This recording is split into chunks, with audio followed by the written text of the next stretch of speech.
We all remember this controversy, right? Colin Kaepernick, the athlete who kneeled during the national anthem and was then cast out by the entire NFL because of it. You may also remember the Nike commercial that followed, portraying Kaepernick in an effort to stand up against social injustice. What if I told you Nike has no right to take the moral high ground on anything? Would you believe it if I showed you how Nike has a recent history of abusing its employees and making massive profits over the neglect of uneducated factory workers? That would be quite the hypocrisy, right? This is the story of the Nike Sweatshop Scandal.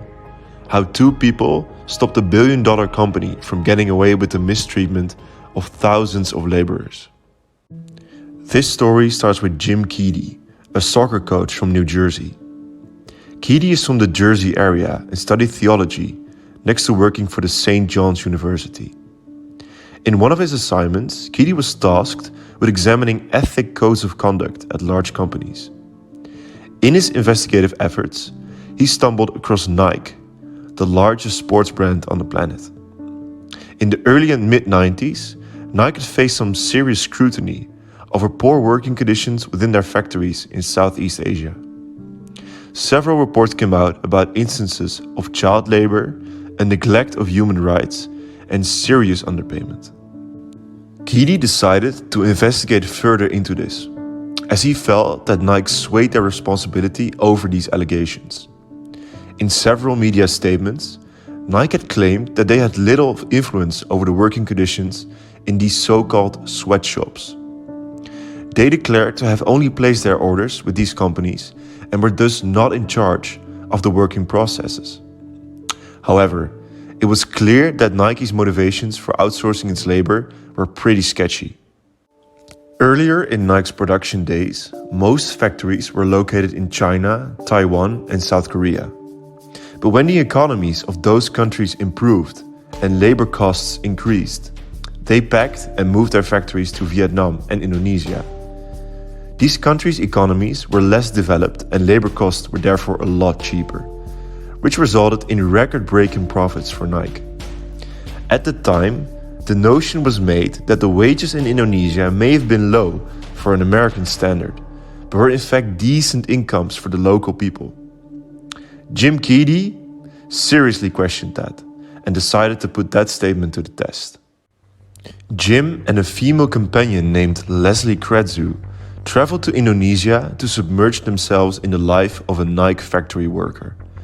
They lived in a worker slum in a 6x6 room and forced themselves to live on $1.25 a day, the average worker's wage. Jim and Leslie stayed in Indonesia for a month, and they suffered the consequences for it. Both Jim and Leslie lost around 25 pounds in the time they were there. They felt exhausted, stressed, and sick with their living circumstances. They also found out that even for Indonesian standards, $1.25 per day was not a lot of money. About 2 weeks into their stay, Leslie fell incredibly ill and had to seek medication. Because her wages were so low, she had to make a decision whether to buy medication or buy food for that day. $1.25 would only get her one of those. They had to skip meals to be able to afford basic supplies like shaving cream, razors, or kitchenware. As a consequence, many factory workers were forced to work 15-hour shifts for 6 to 7 days a week to support their families. Families that they didn't get to see because they had to spend so much time in those factories. One day, when Jim was exploring the factory villages, something caught his eye. He was walking past a few groups of playing children when he saw a field with massive piles of discarded rubber soles of Nike shoes. After some asking around, local villagers told him that the factory often dumps their waste on these kinds of fields.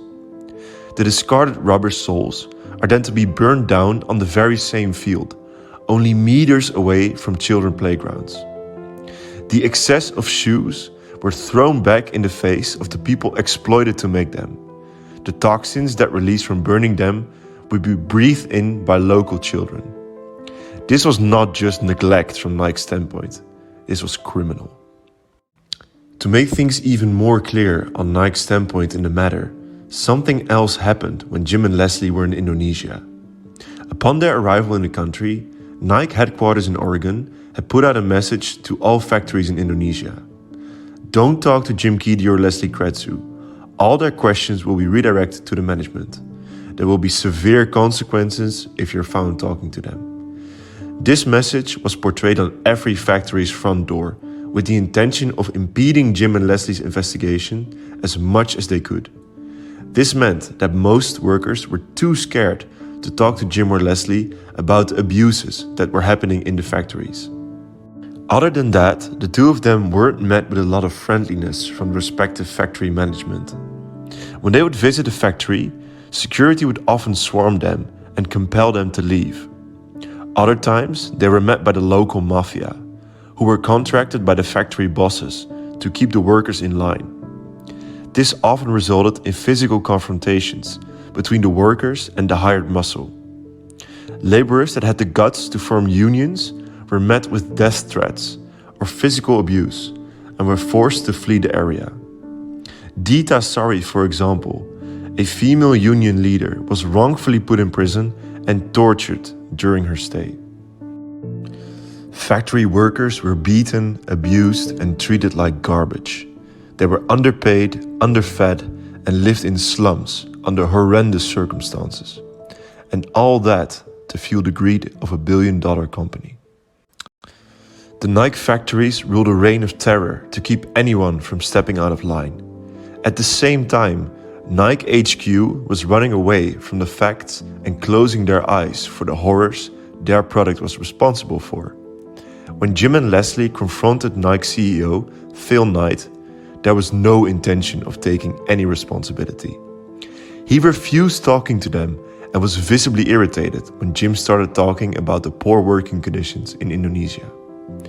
Ironically, Nike's position on the matter only changed when the public opinion started to shift. After Jim and Leslie were shut down by the managing board of Nike, they decided to alter their approach. The two of them started visiting colleges throughout the US to educate people on the dark truth behind their favorite sports brand. They openly criticized major athletes like Tiger Woods and Kobe Bryant on their sponsorship deals with Nike. Journalists started writing critical articles about the so-called sweatshops in Indonesia and exposed some of the abuse happening in the factories. These efforts eventually resulted in a public backlash against Nike, and when profits started to get affected, the company finally took action. In 2005, protocols were installed to improve worker conditions, and the factories were subjected to abuse investigations. This has led to significant improvement of working conditions in factories in Indonesia and Vietnam. However, to this day, Nike still faces scrutiny over its producing methods. Even as recent as 2020, the Washington Post exposed a Nike factory that relied on forced labor of the oppressed Uyghurs in China. This shows just how little Nike has learned over the years, and it certainly highlights the hypocrisy involved in the whole Colin Kaepernick commercial. Because let's be honest, Nike is in no position to lecture the public about anything. And only thanks to Jim Keedy and Leslie Kretsu, their malpractices have been exposed for what they truly are. Thank you guys for watching. I hope you enjoyed the video. Until next time.